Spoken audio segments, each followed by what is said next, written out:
In het Nederlands. Extra Journaal. Vers van de pers. Dit is de Summer Edition van het Extra Journaal. We hebben voor u het belangrijkste nieuws op een rijtje gezet. Mijn naam is Kim Hendriksen en ik vervang Oscar deze maand. We beginnen met het nieuws dat het schoolgeld wordt verhoogd komend jaar. De compensatie van schoolkleding wordt vanaf juli verhoogd. Dat meldt minister Rutmila Larmoni-Cecilia van Sociale Zaken. Gezinnen met een laag inkomen ontvangen in plaats van 100 gulden straks 200 gulden per kind. Aanvragen kunnen vanaf 1 augustus worden ingediend bij de lokale buurthuizen. In aanmerking komen kinderen die geregistreerd zijn in het bevolkingsregister van Curaçao en naar school gaan.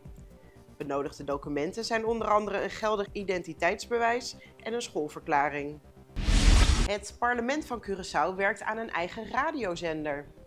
Het parlement investeert in een eigen radiozender, zo heeft de Commissie voor Binnenlandse Zaken besloten. Commissieleden werkten hard om dit binnen 6 maanden te realiseren. De zender, met een investering van minder dan 100.000 gulden, moet parlementaire vergaderingen en informatieve programma's uitzenden. Er zijn nog discussies over de financiering en locatie van de studio. Niet alle parlementsleden zijn het eens met deze uitgaven, gezien de kosten en het onderhoud van de zender. Het is de bedoeling om de zender medio 2024 in gebruik te nemen. Er zijn wederom klachten over stank en rook bij Dam Preto. Volgens parlementslid Elvin Gerard van de PNP zijn er opnieuw veel klachten van bewoners over het verbranden van afval in Dam Preto. Sinds 2 maanden geleden bezocht een delegatie van ministers en parlementsleden het gebied, maar er is sindsdien weinig veranderd. Bewoners moeten hun deuren en ramen gesloten houden vanwege de indringende rook. Gerard stelt dat de overheid streng moet optreden en illegale afvaldumping moet stoppen. Hij pleit voor toezicht en overleg met Celicor om oplossingen te vinden voor het afvalprobleem. Gerard benadrukt dat verantwoordelijkheid en harde actie nodig zijn om deze situatie aan te pakken. Zaterdag trouwt het eerste lesbische koppel op Curaçao. Dit gebeurt na een succesvolle rechtszaak tegen de exclusiviteit van het heterohuwelijk. Sinds de uitspraak van de Hoge Raad op 12 juli zijn op Curaçao al 8 à 9 koppels in ondertrouw gegaan. Op Aruba kunnen huwelijken tussen mensen van hetzelfde geslacht pas vanaf oktober plaatsvinden, vanwege beperkte beschikbaarheid bij de burgerlijke stand. En dan gaan we verder met sportnieuws. 8 Curaçaose topspelers gaan naar de Olympische Spelen in Parijs. 8 topsporters van Curaçaose afkomst nemen deel aan de Olympische Spelen in Parijs. 2 daarvan komen uit voor Aruba en 6 voor Nederland, waaronder 3 medaillekandidaten. Lee Marvin Bonifacia, Surendi Martina, Taimir Burnett, Denzel Camanensia, Jean-Julien Royer en Odile van Aanholt vertegenwoordigen Nederland. Just van Aanholt en Philippe Elhagen komen uit voor Aruba. De deelnemen van deze sporters maakt de Spelen bijzonder voor de Curaçaose sportgemeenschap. En dan gaan we even verder met een korte break. Extra in Nederland. Van Amsterdam tot Arnhem, van Groningen tot Maastricht, Extra is erbij. Volg Extra Digitaal en blijf op de hoogte van de belangrijkste ontwikkelingen in Nederland. Extra Digitaal is te zien op verschillende platforms en kanalen zoals WhatsApp, YouTube, Facebook, Instagram en ook TikTok. Wilt u ons op de hoogte brengen van een evenement of iets doorgeven? Neem contact op via WhatsApp, e-mail, Facebook of bel gewoon 06 1364 2945. Volg of abonneer je op Extra Digitaal. Klik aan en volg ons.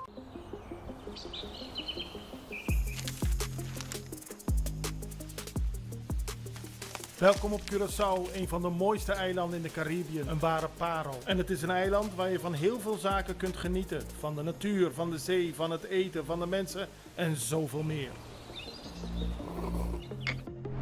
Curaçao is een eiland waar heel veel gebeurt op het gebied van politiek, cultuur, sport en zoveel meer.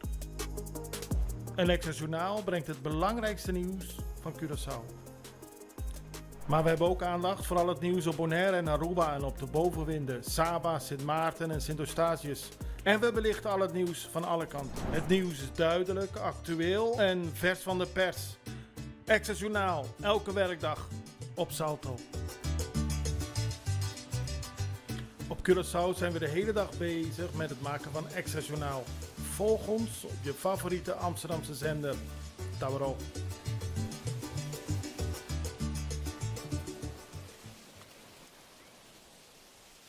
En dan zijn we bij u terug met internationaal nieuws. We beginnen vandaag op Sint Maarten. Daar worden drastische maatregelen genomen in aanloop naar de verkiezingen.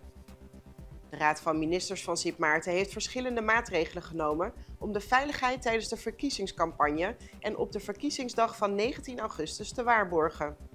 Verkoop van alcohol is verboden op de verkiezingsdag en samenscholing zijn zowel tijdens de campagne als op de verkiezingsdag niet toegestaan.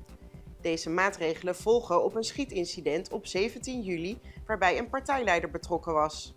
Om de veiligheid te garanderen worden extra politieagenten en hulpdiensten ingezet vanuit de regio. Minister Luc Merselina benadrukt dat deze stappen nodig zijn om de democratische processen veilig te laten verlopen. En dan gaan we verder met Aruba. Aruba streeft naar een stijging van Braziliaanse toeristen. Aruba wil meer Braziliaanse toeristen aantrekken en is in gesprek met Gol Airlines. In 2023 steeg het aantal Braziliaanse bezoekers met 24% ten opzichte van 2019. En dit jaar al met 33% ten opzichte van 2023. Het doel is een extra groei van 40% in 2025. Goed voor 25.900 extra bezoekers. Gol Airlines start in december 2024 met nieuwe vluchten om dit te ondersteunen. En dan gaan we door naar Venezuela. Daar heerst onzekerheid in aanloop naar de verkiezingen. 4 dagen voor de verkiezingen op 28 juli is Venezuela verdeeld. Terwijl sommigen geloven dat de ergste economische omstandigheden voorbij zijn en president Nicolás Maduro prijzen voor het brengen van vrede, hopen anderen op verandering. Maduro neemt het op tegen ex-diplomaat Edmundo González Urrutia, die optreedt als plaatsvervanger voor oppositieleider Maria Corina Machado, die vorig jaar overweldigend een voorverkiezing won, maar werd uitgesloten van deelname. En dat was het weer voor vandaag. Wij zijn er morgen weer en ik hoop u ook. Tot dan!